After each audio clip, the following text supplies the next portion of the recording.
Nesse domingo, nós vamos dar o start, né, à nossa Marcha do Amor. Na verdade, nessa semana a gente já fez algumas gravações aí nas células, né? Quem gravou um videozinho já essa semana na célula aí? Aí várias pessoas, que são as células colocando os alvos, né? Qual o desejo do coração deles, pelo que eles estarão orando, quantos quilos de alimento eles querem alcançar. Né? E no domingo nós vamos dar mais orientações para vocês sobre a Marcha do Amor e vamos começar a arrecadar esses alimentos. Eu tenho certeza que o Senhor vai nos surpreender. Pode falar para o teu irmão aí, ó, Deus vai nos surpreender.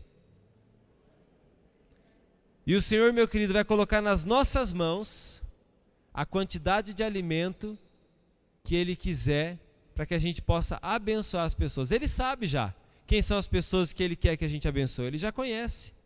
Então Ele vai colocar nas nossas mãos apenas aquilo que Ele já quer que a gente faça. Então o Senhor, Ele é poderoso para fazer infinitamente mais daquilo que nós pedimos, pensamos ou imaginamos. E também nesse domingo, durante o mês de abril, nós vamos estar iniciando também o nosso mês da família. Vai ser dias muito especiais para nós.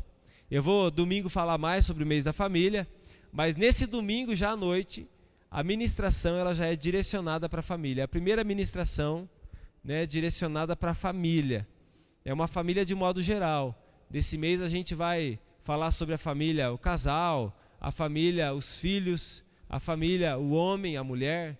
Né, vamos falar em todos os graus da família, a gente vai atingir. Vão vir pessoas também nesse mês ministrar as nossas vidas, muitas pessoas muito abençoadas. E às quartas-feiras, durante o mês de abril, nós vamos estar realizando um corredor de oração pela família. Então também nós estaremos voltados ao nosso tempo de oração, a torre de oração.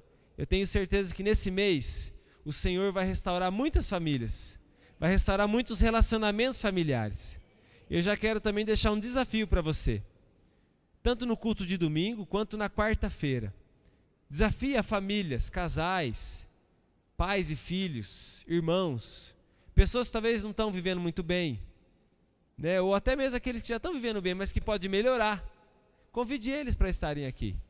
Até as nossas células, elas estarão sendo direcionadas para a família. Vai ser uma bênção, em nome de Jesus. Amém? Quem ama a sua família aí?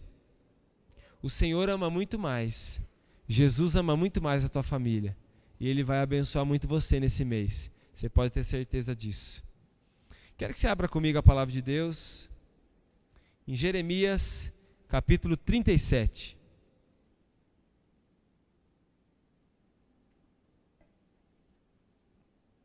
Perdão, Gênesis 37. Falei Jeremias aqui, mas é Gênesis. Gênesis está mais fácil, né? Primeiro livro da Bíblia. Gênesis 37. Versículo 23. Quem encontrou, diga célula. Muito bem. O versículo 23 do capítulo 37 diz assim: Mas logo que chegou José a seus irmãos, despiram-no da túnica, a túnica talar de mangas compridas que trazia, e tomando-o lançaram na cisterna vazia, sem água. Agora vai comigo também em Gênesis 39,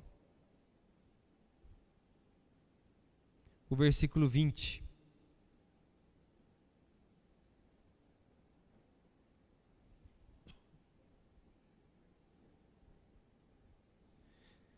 E o senhor de José, na verdade era o Potifar, né? Era o patrão dele, aqui não está falando do Senhor Deus, mas é do senhor de José, o patrão dele, o tomou e o lançou no cárcere, no lugar onde os presos do rei estavam encarcerados. Ali ficou ele na prisão. O Senhor, porém, era com José. Ele foi benigno e lhe deu mercê perante o carcereiro, o qual confiou às mãos de José todos os presos que estavam no cárcere, e ele fazia tudo quanto se devia fazer ali. E nenhum cuidado tinha o carcereiro de todas as coisas que estavam nas mãos de José, porquanto o Senhor era com ele, e tudo o que ele fazia, o Senhor prosperava. Feche os seus olhos. Vamos orar, falar com Deus? Senhor Jesus, da mesma maneira que o Senhor tem falado conosco todos os dias, eu quero pedir ao Senhor agora que a Tua palavra venha, Senhor Deus, impactar o nosso coração.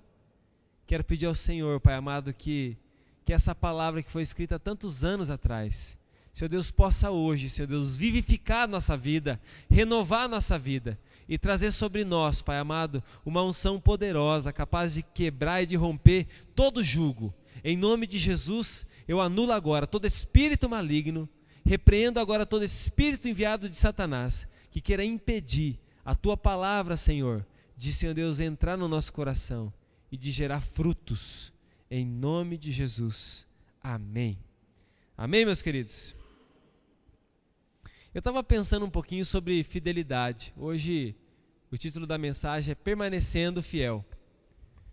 E a gente pensando sobre fidelidade, eu estava refletindo sobre isso, orando, pedindo ao Senhor que ministrasse meu coração, e o Senhor me fez lembrar de José. José é uma figura emblemática, é alguém que a gente tem muito que aprender com ele. Se você ler aí do capítulo 37 em diante, você vai conhecer um pouco mais da história de José. E algumas coisas são engraçadas, outras são muito tristes, né? Muitas coisas se parecem com a minha caminhada e com a tua, e a gente pode se espelhar muito na vida dele. José, ele era filho de uma grande família, né? O seu pai, Jacó, tinha muitos filhos. Tinha 12 filhos. Olha que família grande. José, na época que os irmãos dele se desfizeram dele, era um dos mais jovens. E era um filho que o seu pai o queria muito. Na verdade, havia até uma intriguinha. Já viu intriguinha entre irmãos?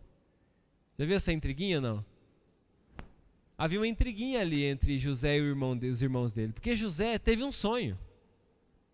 José começou a sonhar.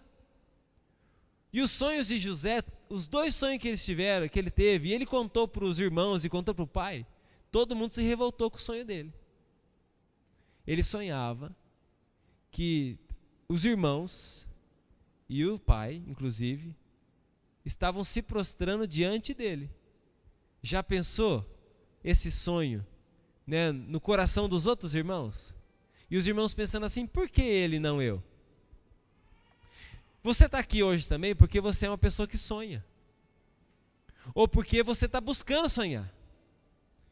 Talvez aqueles que já estão uma grande caminhada, já há mais tempo, está seguindo aí o trecho, né? Está na célula, já estão alguns líderes de célula, outros já estão há bastante tempo na célula, dando fruto.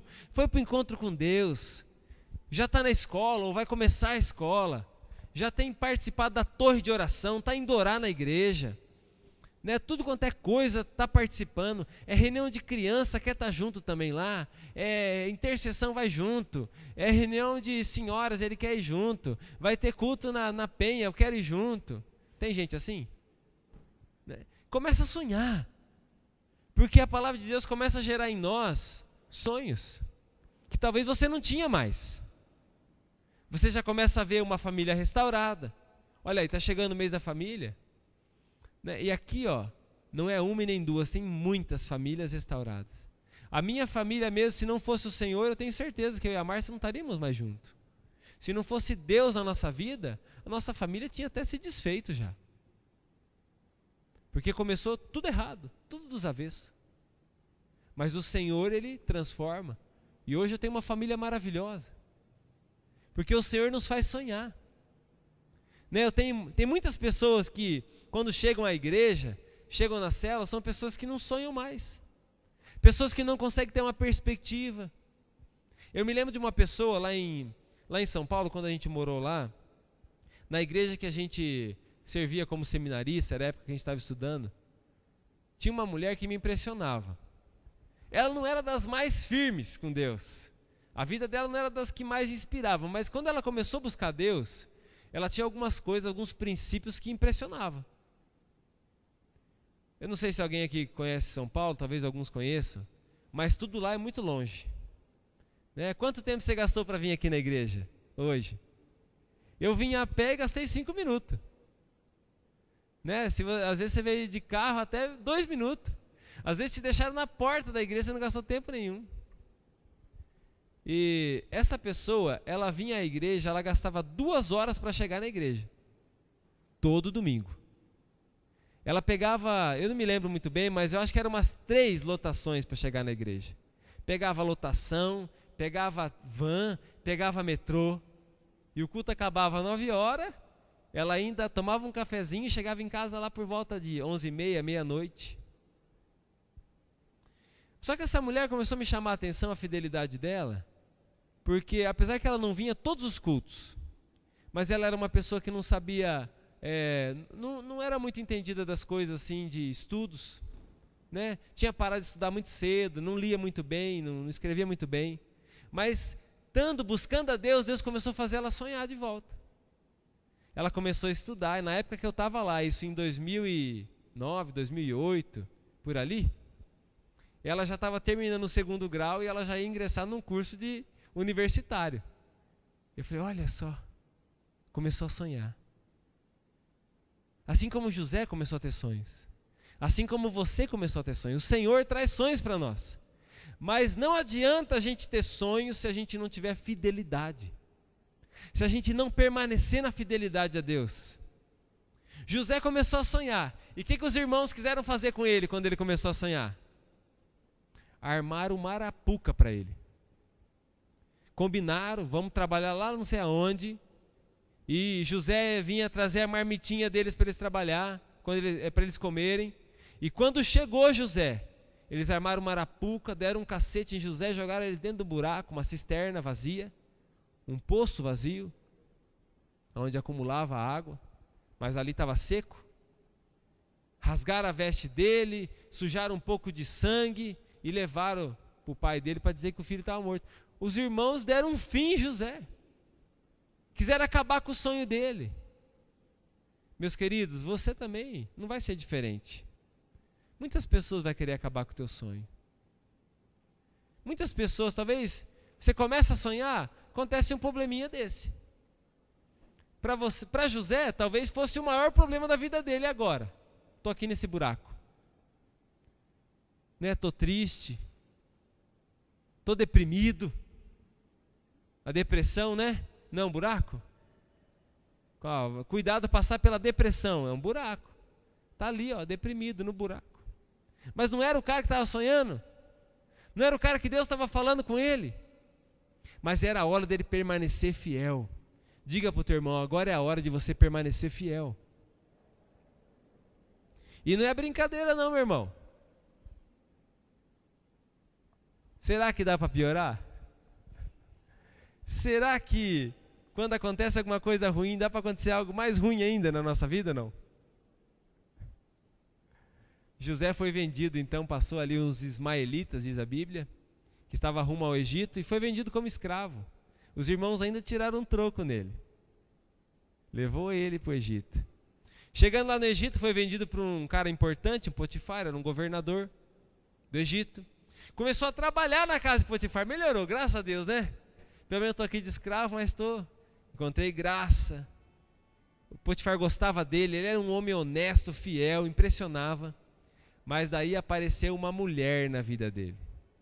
Uma mulher que ele não deu bola, mas ela queria de todo jeito que José se deitasse com ela.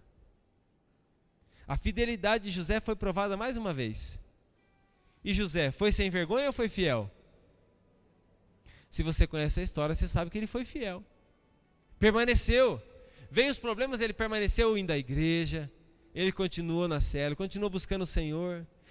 Deixa para trás lá aquilo que passou. Fui para o encontro com Deus, Deus me curou daquele probleminha com meus irmãos.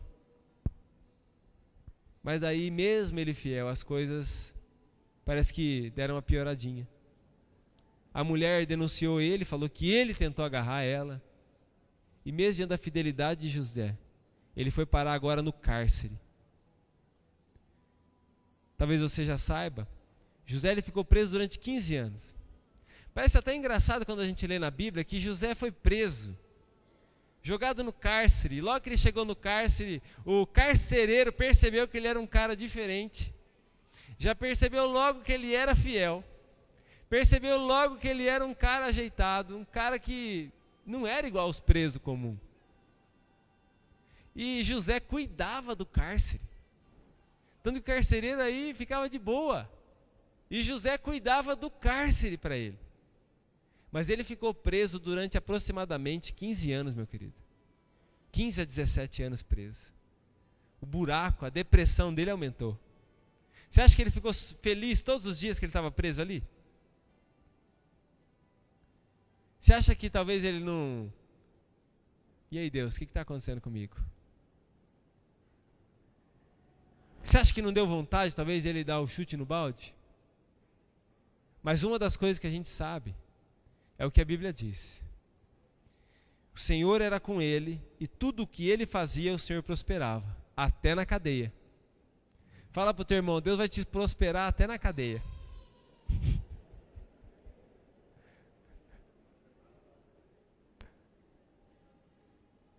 Ontem passou uma pessoa aqui por Corbélia, me procurou, pedindo uma ajuda. Você vê que é uma pessoa de família, não era uma pessoa da rua. E realmente é uma situação difícil. E ele me falou assim que ele é um cristão, mas que tinha uma empresa e começou a se envolver com coisa errada, sonegação e licitação. Sabe esses negócios que acontecem só na televisão? Com essas coisas começou a se envolver e a casa caiu, foi preso. E estava passando aqui por Corbélia incondicional. Não podia ficar na rua de noite, né? E graças a Deus que Deus é com ele, né? Como Deus é bom. Fala pro teu irmão, como Deus é bom. Até se você estiver na condicional, Deus vai cuidar de você. E Deus cuidou daquele homem, ele não ficou na rua. Ele encontrou alguém que pôde ajudar ele, para que ele pudesse dormir num lugar que ele não ficasse na rua. E depois seguiu o trecho para tua casa, para a casa dele. Não era daqui. E José também era um homem que estava sendo abençoado por Deus. Apesar das dificuldades, apesar das tristezas, apesar das depressões, José não se afastou do Senhor. José não desistiu de Deus. Eu me coloco no lugar de José e fico pensando, eu naquela prisão lá. Eu ia lembrar de toda aquela movimentação aqui. Eu ia lembrar de vocês, eu ia ficar com saudade. Né? E a Marcha do Amor, quem já participou da Marcha do Amor, é uma coisa mais linda do mundo. Aquele monte de alimento aqui, ó. E o mais bonito ainda é aquelas pessoas sendo abençoadas com esse alimento. Eu ia estar lá no cárcere, não podendo fazer nada disso. Né? Eu não ia ser o Fernandinho Beiramar, que faz tudo da cadeia, né? Não ia poder fazer nada disso. Talvez ia dar aquela tristeza, aquele desânimo. Mas o Senhor ia estar comigo ou não? O Senhor está com você lá no seu trabalho ou não está? Agora a pergunta é, você está com o Senhor? Ele quer estar com você, agora você está com Ele? José não estava preso porque ele era um cara ruim. Eram as provações que ele estava passando e Deus estava fazendo ele ficar cada vez mais forte. Escutei uma historinha hoje e eu achei muito interessante. Um homem, Deus falou com ele, Deus falou assim, ó, tá vendo aquela rocha, naquela montanha lá enorme? Tô vendo, Deus. Vai lá e empurra aquela rocha. E o homem se encheu de fé e foi lá e a rocha nem se mexia. E Deus falou assim, vai de novo. E todo dia ele ia. E durante vários dias ele ia, a rocha nem se mexia. E um dia ele já fez aquela força e a rocha não se mexia. E ele falou com Deus, Deus falou assim para ele, a rocha se mexeu? Ele falou, não, Deus, não se mexeu. E Deus falou para ele assim, eu não disse que ia se mexer. Eu disse que era para você vir e empurrar a rocha. E você veio.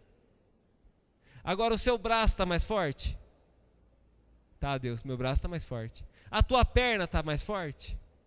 O teu preparo físico melhorou? Então agora eu vou te mandar para onde eu tenho que te mandar. Porque agora você está mais forte. Meu querido, quando a gente permanece fiel, assim como José. José talvez, quando era aquele menininho que estava sonhando, até um pouquinho arrogante com os irmãos, né? Porque assim, ó, eu sonhei que eu mandava em vocês. Ele não estava preparado para ser um governador do Egito e sustentar a família dele. Você quer grandes coisas de Deus? Quem aqui quer grandes coisas de Deus? A Bíblia diz que nós faríamos obras ainda maiores que Ele fez. Se você quer grandes coisas de Deus, meu querido, você se prepare também para grandes tempestades. Você se prepare também para grandes lutas. A primeira luta de José era só um buraquinho. Logo ele saiu de lá, foi mandado para a casa de um cara e ele viveu lá e trabalhava lá. A segunda luta dele foi uma prisão de 15 a 17 anos. Mas a vitória de José, ele foi colocado depois que ele saiu da cadeia. Deus o exaltou e colocou ele num lugar de destaque, como um governador de toda a nação do Egito. Abaixo de Faraó, que era o rei do Egito, só havia José. Você olha para o final da vida de José e você fala assim: olha, eu quero ser esse ramo frutífero, esse homem abençoado, eu quero ter tudo isso aí, ó. Deus, me dá a unção de José sobre a minha vida, Senhor. Mas, meu querido, você quer as lutas de José também? Você pode receber a unção de José, mas você quer as lutas de José? Talvez aquele ventinho que não é nem para derrubar você, você já está gemendo. Não é hora de você olhar para o alto e permanecer fiel. Não é hora de você tirar a murmuração da sua boca e começar a glorificar a Deus. Será que Deus não está com você? Será que Deus não está cuidando de você? Eu quero terminar dizendo uma coisa para você. E muitas pessoas podem falar a mesma coisa que eu vou dizer. Quando eu olho para as coisas que eu já passei na minha vida, eu sei o final de todas elas. Eu olho e conto, eu vou contar para você até dando risada e falando para você assim: confia no Senhor. Porque eu já sei o final dela. Eu passei, mas já sei o final. É a vitória. Agora, quando você está no miolo do furacão, no olho do furacão, você não sabe o que está amanhã.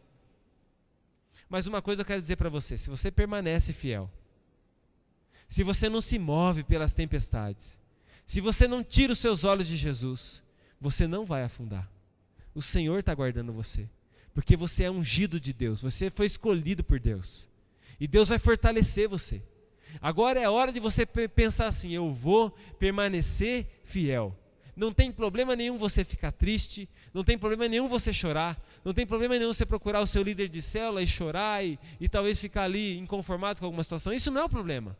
O problema é você ser infiel a Deus. Esse é o problema. Quero que você se coloque em pé, por favor. Nós vamos orar, quero chamar os intercessores que formem o corredor de oração. Eu quero desafiar você, meu querido, nesse tempo, a colocar o seu coração diante do Senhor. E quero que nesse tempo que você esteja refletindo, você pergunte para Deus: tem alguma coisa que está te limitando a ser fiel?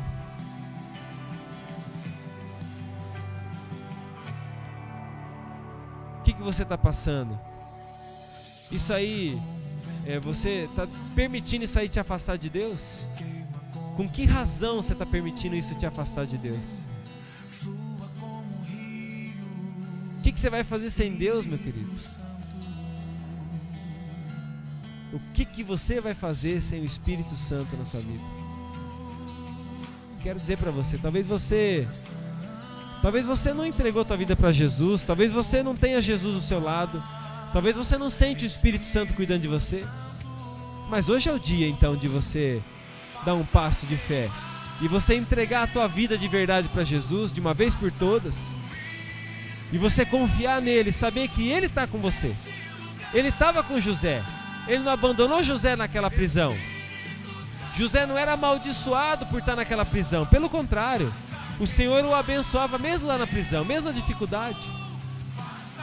Meu querido, eu sei que eu e você vamos passar por dificuldades, e talvez nós estejamos passando, mas eu quero desafiar você a, nesse tempo aqui, erguer sua voz em oração, quebrantar teu coração e ser como José, fiel a Deus. Feche os seus olhos e pense um pouco na sua vida.